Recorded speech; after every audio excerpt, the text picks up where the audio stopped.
د جبهې مقاومت مشر احمد مسعود د خپل شهید پلار له امله مې ځان د افغانستان د ازادۍ لپاره وقف کړی دی.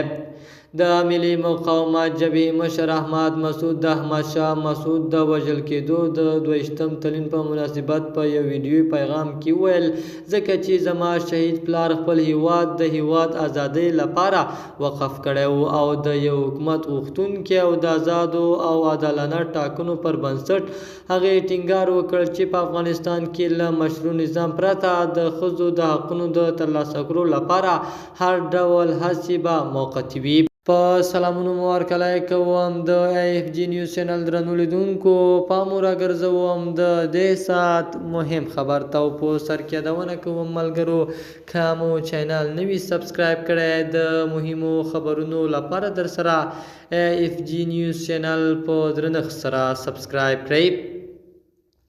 احمد شاه مسعود 2001 کال د سپتمبر په 9مه د تخار په خواجه بهاودین کې د 2 عربو بریدګرو لخوا په یو ځانمرګي برید کې ووژل شو.